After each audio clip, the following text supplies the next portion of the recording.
What is up, everybody, and welcome back to another video. In today's video, we are going to be talking about the NFL 100, the top 100 players in the NFL voted by the players, and why we haven't seen a Detroit Lion yet.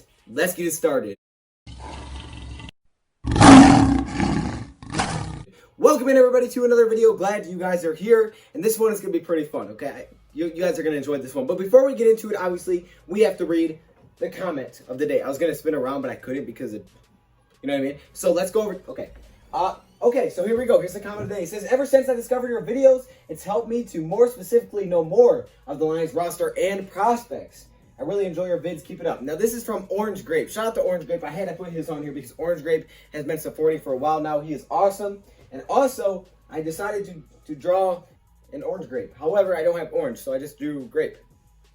Imagine that's orange and that's orange grape. Okay, let's get back to the video. So I got to do this because someone wanted to see this. I don't know why. You guys want to see a showcase of my chair. So let's showcase the chair. So what's cool about this chair is that it spins, it swivels, it's comfortable, it has a squishy bottom and back, and it was easy to install. This sounds like a commercial at this point. Okay, now let's get back to the main video. Welcome in, everybody, to another video. Glad you guys are here. And today, we're talking about the NFL Top 100. Now, let me just say, a lot of people are upset about this list every single year. Now, let's talk about what it is first before we get too upset about it. It is basically a list where players vote on the top 100 players in the league. Now, the NFL gives these out to every single player to vote for. It's not going to be 100% correct. Obviously, some of the players are analysts. They don't really think about that too much. And according to Dan Orlowski, it's not very good because they give these out after practice and they're just, naming players off the top of their head and they just hand them back. Some people name family members, things like that, just, give them more votes. You're going to write down like the first 5 or 6 names and then we hand it back to like the PR staff and go, here, you guys just figure it out because we're exhausted. We don't want to do anything. We can still have fun with it and discuss why Matthew Stafford or Kenny Gallady or Trey Flowers or whoever we're going to discuss has not been on the list yet. Okay, so we're just going to have some fun with it, but keep in mind, man, it's not going to be perfect. This is not a CBS or ESPN list because if it was, it would be even worse than this one. Okay, so let's hop right into this thing, man. Let's talk about why we haven't seen a Detroit Lion yet. Now, so far, I guess it's at every 8 p.m. at night. They're going to reveal more players. And so far, they've been through 60 NFL players. 60. They're now down to the top 40. And yes, a Detroit Lions could show up. A Detroit Lion could show up in the next 40. But the chance of that happening seems very, very unlikely. All right, everybody, so I'm hopping back in here. This is a day later when the rest of the top 100 was revealed. So we got the rest of the top 100 revealed. The top 10 has not been revealed yet in what order, but they have gave away the names that will be in there. And it is official.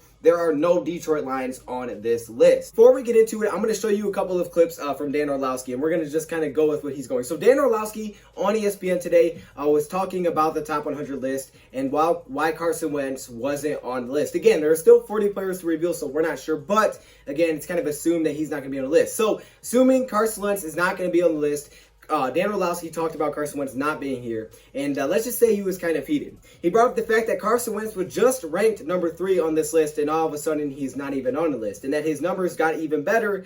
Dan Orlowski wasn't happy. For the sake of the stupidity of this, I brought glasses because apparently anybody who voted for this list needs glasses because you need to watch some tape to realize what good players look like and what bad players look like. 17, he's 3rd in the league. And last year, he's not in your top 100. Last year, he's got a better completion percentage. He threw for 1,000 more yards. He threw for the same interception. His yard per attempt is just about the same, and yards per game about the same.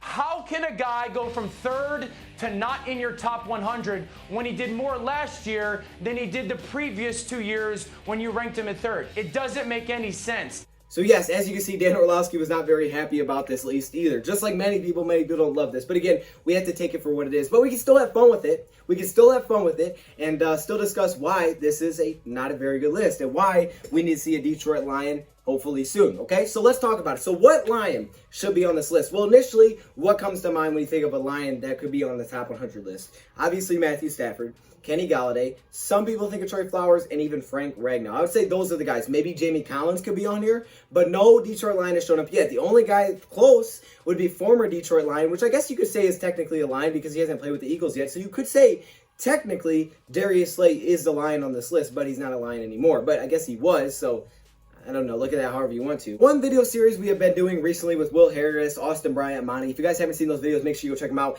is we've been looking at players that Detroit Lions didn't select this year, but selected last year, the guys they drafted last year, because we need to make sure we don't forget about those guys that could have a big second year. We can't get too caught up in the new shiny toy and the new rookies and the new signings and forget about the guys that we had that could be the guys that actually surprise a lot of people because they are going into year 2 and they could take that big leap next year. And I think that's what you see in this a lot of times as well, because this is player voted. It's not all statistics. It's not all analytics. Instead, a lot of it is popularity, how exciting a guy is, headlines, new stories, new toys, things like that. Guys that are exciting. Those are the guys that get recognized here. And if you think about the Detroit Lions, we're not usually recognized, right? We're not in that big market that everybody talks about. We're not successful historically as a team.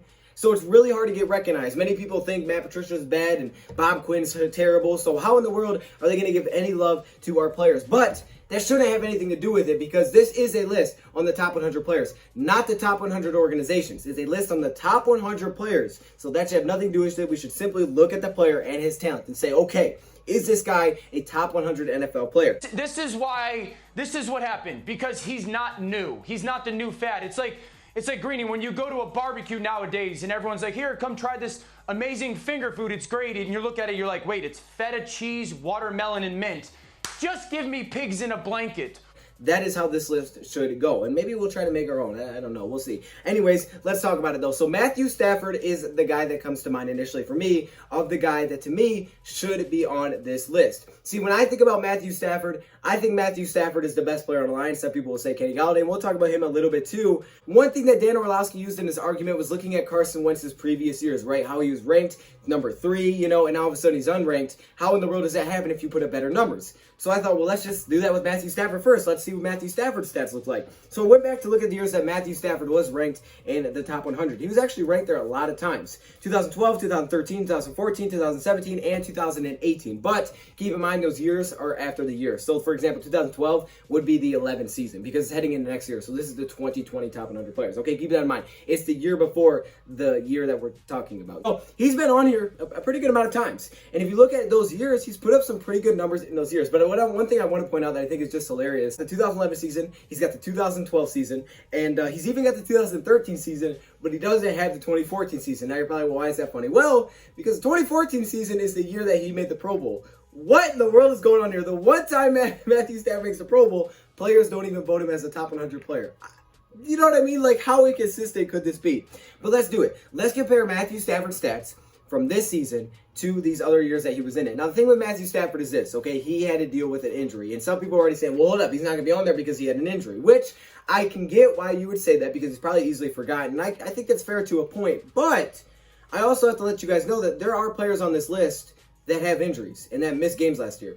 For example, J.J. Watt. The dude played in 8 games last year, and I believe he's in the 50s. He's somewhere in the 50s. J.J. Watt is in the top 100. And in those 8 games, he had 4 sacks. It's not necessarily crazy dominant in those games, and he only played in half the season. But yet, he's in the top 100.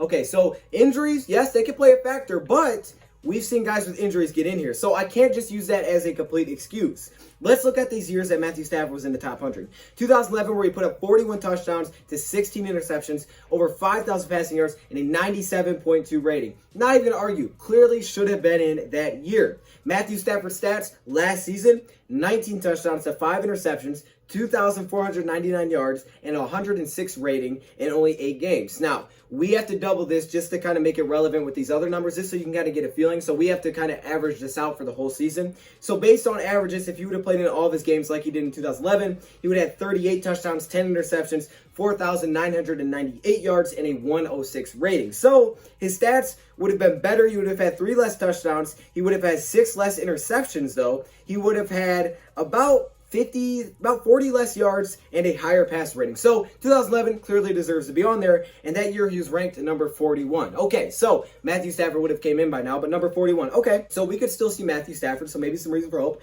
How about the 2012 year? Now, 2012, the Detroit Lions finished 4-12 this season. Some people say, well, if you win 3 games, you're not going to get recognized. Well, hold up. He was on here and they went 4-12. He played the entire season. They went 4-12. and he was ranked in the top 100. So again, I don't think that can be used as an excuse because look, 2012, he had 20 touchdowns to 17 interceptions, 4,967 yards, and a 79.8 rating. So he was worse in every single stat, yet he was ranked number 76. 2013, we're talking about the 2013 season, 2014 he was voted in. 2013 season, he was ranked number 100, okay, the very first person in. 29 touchdowns to 19 interceptions, 4,650 yards, and an 84.2 rating. Again, his stats would have been better this season. Now, what's interesting is that, for example, guys, that 2012 season where he had 20 touchdowns to 17 interceptions, Matthew Stafford literally threw 19 touchdowns in 8 games. He nearly threw the same amount of touchdowns in half of a season. That is crazy.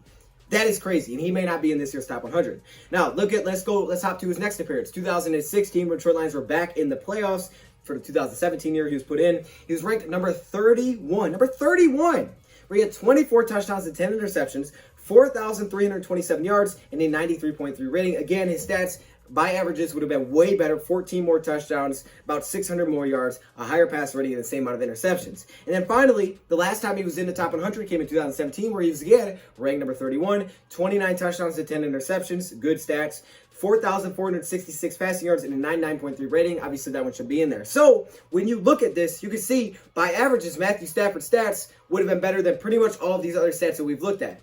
Okay, so Stafford, based on the numbers, if we're going by averages, should be in here. Now, again, we touched on J.J. Watson here, and he had to deal with the injury as well. Now, what's interesting about this, we're going to look at some of the other quarterbacks that are also in the top 100. So let's take a look at the other quarterbacks that have been named to the top 100 so far. Starting off at number 90, where we have Kyler Murray. So what did I talk about? Hey, you get excited about the new toy, the brand new headline. It's exciting. That's exactly what Dan Orlovsky had to say about Carson Wentz. He was exciting. He was ranked number 3. Now he's unranked because people forget. Kyler Murray should not be on the top 100 if Matthew Stafford is not. If we're basing off stats, analytics, how good a player is, he should not be here. 20 touchdowns to 3,722 yards and an 87.4 rating. Those are not even comparable. Literally, Matthew Stafford threw 1 less touchdown in 8 less games. He about had the same amount of touchdowns in 8 less games. I mean, just think about that for a second. That is crazy. All right, let's hop down. Let's continue down with the players, with the other quarterbacks. Number 87, Josh Allen. 20 touchdowns to 9 interceptions. Again, 20 touchdowns. Matthew Stafford threw 19 in 8 games.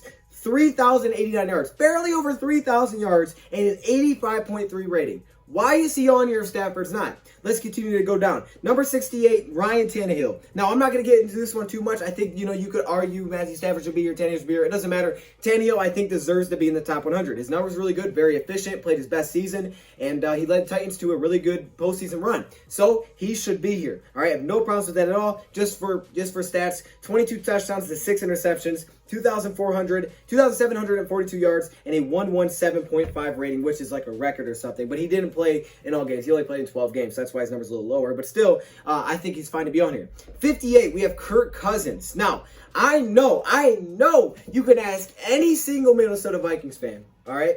And they will say, even if they say Matthew Stafford isn't as good as Kirk, they will say they're basically at least on the same level. Most guys will say they're at least on the same level. Some will say Stafford. I think Stafford's on a better than Kirk Cousins. However, again, Kirk Cousins to me is arguably a top 10 quarterback in the league, so I have no problem with him being here. 26 touchdowns and 6 interceptions, 3,600 passing yards, and a 107.4 rating. It's good numbers. He should be on here. Look at number 43, though. Number 43 is Jimmy Garoppolo. Jimmy Garoppolo went to a Super Bowl. How did he do personally? 27 touchdowns to 13 interceptions, 3,981 yards, and a 102 rating. Okay, good numbers. Good numbers. Not as good as Stafford's would have been, but good numbers. So, looking at this, you don't have to put Matthew Stafford higher than Tannehill. You don't have to put him higher than Kirk because of the injury. You don't have to put him higher than Jimmy G. But he needs to be on this list. If Kyler Murray and Josh Allen are on this list, he has to be here. There's no way around it. No one is taking Josh Allen over Matthew Stafford. No one's taking Kyler Murray over Matthew Stafford. Stafford has to be on here just by stats alone. Now, some people will say, well, Matthew Stafford threw the ball 1,000 times last year. That's the only reason he has good stats. Wait a minute. Hold up. But he didn't. Stafford threw for 291 attempts in his 8 games, which doubled would have been 582. You know who had a similar amount of passing attempts? Another guy that's also in the top 100, Dak Prescott, who came in at number 46. Now, Dak, again, I'm not going to argue that he shouldn't be here. Put up great numbers. Did really well with the Dallas Cowboys last year. Maybe his best season up to this point. 30 touchdowns, 11 interceptions. He balled out. He played really well. No problem with him being here. But if he's at 46, Stafford has to be on the list. Because even a lot of Dallas Cowboys fans will say Stafford is better than Dak. But even if you don't, you know they're in the same type of level at least. So Matthew Stafford needs to be on this list just by statistic. And some people say, well, you know, they're 3-12-1. He shouldn't be on here because Lions were successful. Again, they were 3-4-1 with Stafford. So it wasn't like they were 3-12-1 with Stafford. They were 3-4-1 with Stafford, okay? They were nearly 500 with Stafford. And like I said before, a 4-12 Lions team had Matthew Stafford in the top 100. Matthew Stafford was injured. J.J. Watt is on this list. He played in 8 games last year, and he didn't ball out in his 8 games. The difference is Stafford did ball out in his 8 games. Best stretch he's ever had as a quarterback in this league. So Matthew Stafford needs to be on this list. I mean, there's no way around it. Stafford has to be on here if we're looking at this statistically and analytically. Because we're not, he may not be, because we're just talking about players, and you could vote however you want to. It doesn't really matter. Now, who's another guy that could be on this list? Kenny Gallady. I think the person that would come in second that could be on this list is Kenny Gallady. Now, I think you could make a case for Matthew Stafford being on here for sure, but I think Kenny Gallady may have a stronger case in some senses, because if you really buy in the fact that it's because Stafford was injured that he's not here, then let's talk about Kenny Gallady. Should Kenny Gallady be on this list? Now, I think when you look at every receiver that was named so far, Allen Robinson, Cooper Kupp, DK Metcalf, Keenan Allen, Larry Fitzgerald, Jarvis Landry, Odell Beckham Jr., Devontae Adams, Stephon Diggs, Amari Cooper. I look at those names and I say, okay, you know what? I get it. Kenny Gallady, this guy may be better than Kenny. Kenny may be better than this guy, this and that. But Kenny Gallady is comparable to every single receiver that we're going to look at that's been named so far. And there's a couple of receivers that he should be above. Like, without question, he should be above a couple of receivers if we're looking at this statistically, because it's really not even close. So let's talk about it. So Allen Robinson comes in at 93. Now, I talked to a Bears guy, okay? I talked to a Bears YouTuber. You guys saw the video. He thinks Allen Robinson is arguably the best receiver in the North. And I think he has a good debate there. But again, Allen Robinson isn't super recognized by a lot of people. But Allen Robinson's been with subpar quarterbacks, and he's put up ridiculous numbers for Chicago Bears. Yet, he's comes in at 93. Now, yes, he's on the top 100. That's great. But he should be higher, to be honest with you. 98 receptions, 1,147 yards, 7 touchdowns, and a 63.6 catch percentage. No problem with him here. Cooper Kupp, same thing. No problem with Cooper Kupp here. Dude almost had 11 touchdowns, 10 touchdowns, and 1,160 yards. Great. Here's where I have a problem. At number 81, DK Metcalf comes in. Again, the shiny new toy. We're excited. DK, Kyler Murray, Josh Allen. Let's put DK on here. Okay, let's do it. DK Metcalf literally had 58 receptions for 900 yards. 15.5 yards per reception. 7 touchdowns. How is he above Kenny Gallady? Let's just look at the stats. I mean, simply, he played in all of his games. It's not like he was missing games. Kenny Gallady literally put up 290 more yards, 4 more touchdowns, and he had more receptions than DK Metcalf. Why is Metcalf on here and Kenny Gallady's not?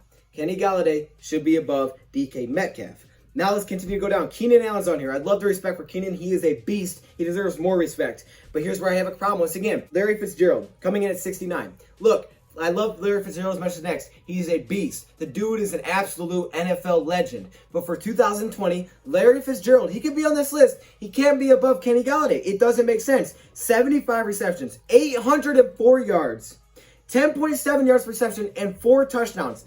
Why is he above Kenny Gallady? Please someone explain. Oh, well, Kyler Murray's not that good. Oh, well, he must be because he's in the top 100. Kyler Murray is in the top 100. So you're telling me basically Kyler Murray is better than Stafford for next year, and Larry Fitzgerald is better than Kenny Galladay for next year. Really? Really? Tell me what number backs that up. The 7 less touchdowns? The nearly 400 less yards? Oh, well, he had a few more receptions than Kenny Galladay did. That's why. Stop it. Let's just stop it. Come on, man. That's my other problem. Larry Fitzgerald and DK Metcalf are not better than Kenny Gallady for 2020. It doesn't even make sense. Come on, man. Like, what are you looking at? All right, how about 61? Jarvis Landry. I like it. Jarvis Landry is a good receiver. I think, again, some of these guys, you could say you take Kenny over Cooper. You could say you take Kenny over Jarvis. You could say you take Kenny over Allen Robinson. You could do that. I think a lot of these guys are close, so I have no problem with them being on here and, being at their spot. How about Odell? Odell above Jarvis Landry, first off, doesn't make sense. Odell's not better than Jarvis. Let's be honest here, okay? Odell has a name because of a great catch. He's not better than Jarvis Landry. Odell, 74 receptions for 1,035 yards, 4 touchdowns, and a 55.6 catch rate, all right? He is above Jarvis Landry. Kenny Galladay has better numbers across the board except for receptions. He has a higher catch percentage, he has 7 more touchdowns, and over 100 more receiving yards. Why is Kenny Galladay not above those guys? You could say, well, Odell's the number 1 receiver, so he should be up there. But hold up, he's with Jarvis Landry. He's with Jarvis Landry, just like Kenny's with Marvin Jones. All right? Look at this. Fitzgerald should not be above Kenny. All right? No one's going to disagree with that. If anybody, honestly, even a Cardinals fan, if we're being honest here, no one's taking Fitz over Kenny. No one is taking DK Metcalf over Kenny. It just doesn't make sense. I'm not saying Kenny Galladay has to be on the top 100, but if these guys are, it's only right that he is. Not to mention, literally Kenny Galladay was as a backup and third-string quarterback for half of the season. How many receivers were with third-string quarterbacks? Literally, he was on pace for over 1,300 yards receiving when Stafford was healthy. Those are the 2 guys that have arguments to be on this list. Now, you could say Frank Ragnow, you could say Trey Flowers, and while I think you can make arguments maybe a little bit for a guy like Frank Ragnow, I don't know about Trey Flowers because he started slow.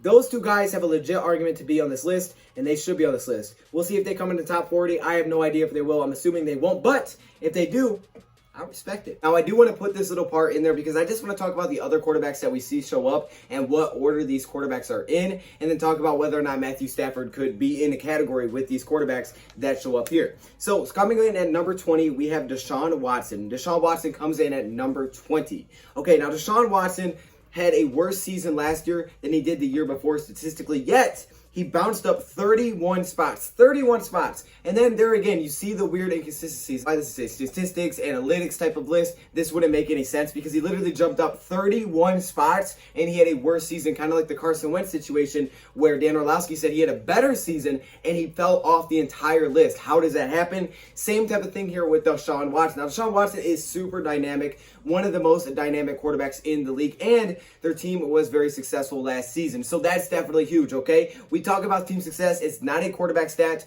It is a team stat, but team success does help quarterbacks get recognized and people start to talk about those guys because there's a lot of players that, again, go under the radar. And when you look at a guy like Deshaun Watson, when they're successful, when they're in the playoffs, when they're playing the Chiefs in the playoffs, those teams get recognized. And even though Deshaun Watson had a worst year, he's popular, right? People know about Deshaun Watson. He's exciting. So he comes in at number 20. Then at number 16, they put Aaron Rodgers. Now, clearly, I'm not a Packers fan, right? But Aaron Rodgers coming in at 16 and Matthew Stafford not being on the list is crazy. Matthew Stafford and Aaron Rodgers are very close. And if you want to say that Aaron Rodgers is better than Stafford, that's okay. I can make the case. I think that last year Matthew Stafford was better than Aaron Rodgers. If you look at Rodgers' stats, just over 4,000 passing yards, 26 touchdowns to 4 interceptions, 95.4 rating. It's good numbers. But I think, obviously, just by the numbers alone, you can see that Matthew Stafford and Aaron Rodgers are close. And a lot of people think that that gap is really closing. For most fans that aren't on the side of Matthew Stafford, that for the longest time I thought Aaron Rodgers is way better than Stafford, a lot of people think that gap is closing. So even if you don't think Matthew Stafford is at Aaron Rodgers' level yet, which I do, that is okay. If he is at 16, Matthew Stafford has to be somewhere in the top 100, right? Then at number 14, we get Tom Brady. Again, I'm not a Packers fan, but I'm taking Aaron Rodgers last season over Tom Brady last season. Now, Tom Brady wasn't bad. He just wasn't what we know as Tom Brady, right? Everybody thinks that Tom Brady is the GOAT, which he is. However, well, at least in my opinion, he is. However, he didn't have the GOAT season last year, and that's okay. You know what? He's 40 years old. He's like 40-some years old. That's okay. He doesn't have to be the GOAT anymore. He doesn't have to be the best quarterback in the league. And maybe next season he balls out with some more weapons. Now, I'm pretty sure he did lose one of his good weapons. What was it, Godwin? He lost Godwin for opting out of the season, I think. I'll have to check up. I'll make sure that's factual before I keep this in. But I believe he will not be playing for the Buccaneers in 2020. So that is a big hit. So while I think we could see an increase in numbers for Tom Brady, again, if we're basing this off on what we've seen from 2019, I'm taking Rodgers over Tom Brady for last year, and I'm not even an Aaron Rodgers fan, and I may make an argument to take Deshaun Watson even over Tom Brady. But the fact that Tom Brady is 14 and Matthew Stafford is not here is crazy, because when you look at Tom Brady's numbers, 4,000 passing yards, 24 touchdowns to 8 interceptions, and 88 rating, which is 17 points down. 88 rating is 17 points down. Now, this is the lowest rating. I believe this is the lowest ranking of his entire career, but still, the dude shouldn't be at number 14 from last year. Then number 12, we have Drew Brees. that's fine. Drew Brees should stay there. Drew Brees, to me, this is a good spot for Drew Brees. I believe he's one of the top quarterbacks in the league, so I have no problem with him being here at all. Drew Brees is an absolute monster. And then in the top, we have Russell Wilson, your Lamar Jackson, Patrick Mahomes. I'm not going to get into those because I really just don't feel like doing it. But at the same time, Patrick Mahomes is in the Super Bowl, so obviously he's going to get a lot of love. Patrick Mahomes is probably the most popular player in the NFL. I bet he is in the NFL right now, up there with Lamar Jackson. He also just won the MVP, so obviously he's going to be up there. And Russell Wilson, to me, I think is arguably the best quarterback in the league. So I have no problem with Russell Wilson being way up there. But when you see the names that are in here in the top 20, you're saying to yourself, okay, you don't have to take Matthew Stafford over Watson. You don't have to take him over Rodgers. You don't have to take him over Brees. But you have to acknowledge that he's at least near the same level. NFL coaches and executives acknowledge that Matthew Stafford and Tom Brady are on the same level, in the same tier. But yet, Tom Brady's at number 14, above Aaron Rodgers, Deshaun Watson, and Matthew Stafford is not even in the top 100. Just think about that. So this is a good thing that this is a voting list. This list can't be taken too seriously, but if we want to take it seriously and have some fun with it, you can see there's tons of flaws in it. However, we have to understand what it is and respect what it is. It's players voting for other players, or just voting on maybe guys they like, players they like to watch on TV, and that's cool, okay? It's almost a popularity contest, and that is cool. You vote for your best friend, things like that. That's cool. I have no problem with it. That's what this list is. It is not the top 100 players in the NFL. Let's get that straight, all right? So let me hear your thoughts, comments below. What do you guys think about this? I appreciate you guys for stopping in for another video, and yeah, I guess we'll leave it here. Thank you for watching, and I'm out.